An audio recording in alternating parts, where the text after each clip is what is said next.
मध्य प्रदेश इतिहास का गवाह है। मोती महल का ये किला, ग्वालियर का मोती महल, अपने भीतर इतिहास की बड़ी कहानी समेटे हुए है।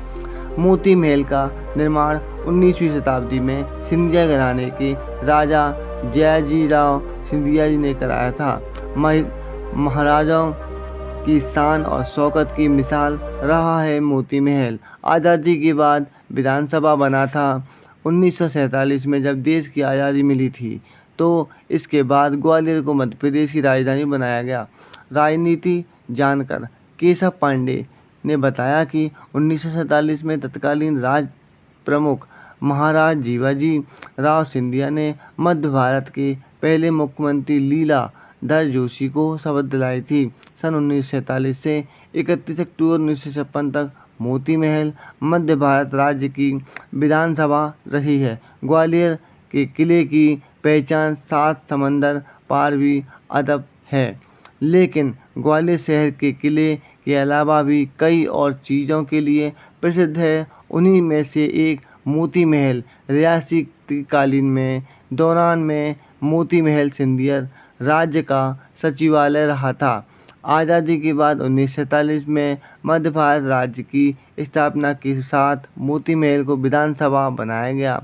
तत्कालीन राज्य प्रमुख जीवाजीराव सिंधिया ने मध्य भारत के पहले मुख्यमंत्री को शपथ दिलाई थी। मोती महल का निर्माण 19वीं शताब्दी में सिंधिया घराने के राजा जीवाजीराव ने कराया था। कहा जाता है कि मोती महल और जय विलास पैलेस का निर्माण एक साथ कराया गया था।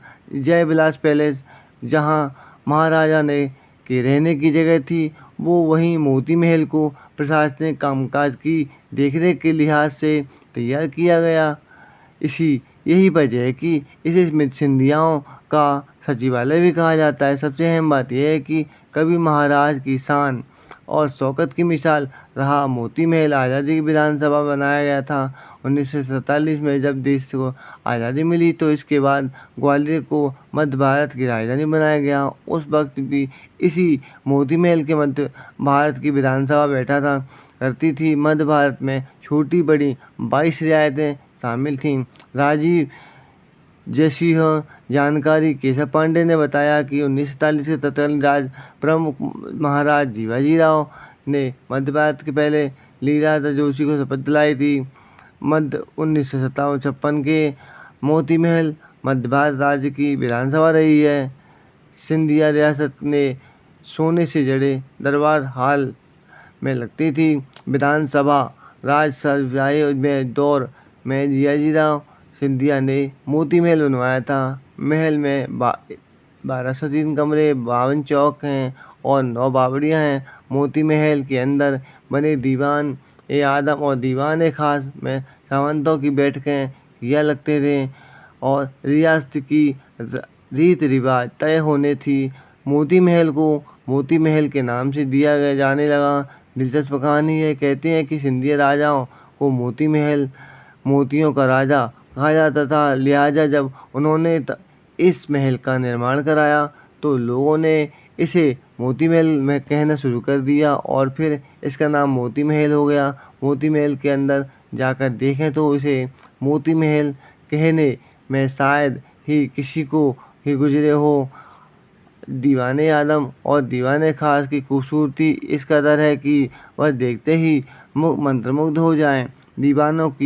दीवारों का बाकायदा मोती महल के आकार का बनावट है। कहा है तो ये भी जाता है कि दीवारों और छत पर बनी कलाकृतियों पर असली सोने का पानी चढ़ा है। मोती महल में भारतीय राग और संगीत पर पेंटिंग।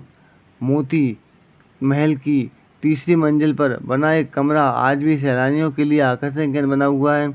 इस कमरे में बनी राग रागनियाँ कलाकृतियाँ इसकी जीवंत हैं कि लोग बस एकटक देख रह जाएं। इस कमरे की दीवारों पर अतीत को बड़े करीने से दिखाया गया है। चित्र लगता है मानो सालों बाद आज भी बोल उठेंगे। वरिष्ठ पत्रकार देव श्रीमाली ने बताया कि चित्रों में बताया गया है कि कैसे सिंधिया शासक अपनी प्रजा से मिला करते थे और कैसे शिकार पर जाया करते थे। इतना ही नहीं, कई चित्र प्रेरणादायक भी हैं। इन सभी चित्रों को रागों के आधार पर बनाया गया है। ये कमरा कितना खास है कि अंदाज़ा इसी बात का लगाया जा सकता है कि 6 रागों की 64 रागिनियों आपको इन चित्रों में उकेरी गई मिलेगी। मोती महल का निर्माण, मोती महल का इतिहास अपने आप में बेहद खास है। इसी यही वजह है कि इसकी खूबसूरती इमारती को सजने की कवायद चल रही है। सरकार इसके पुराने वैभव को वापस लाने का लिए इसका जीर्णोद्धार करा रही है, अपने अस्तित्व के लिए लड़ रही है। दोस्तों, ये वीडियो आपको कैसा लगा बताइएगा ज़रूर। मिलते हैं आगे वाली वीडियो में। नमस्कार।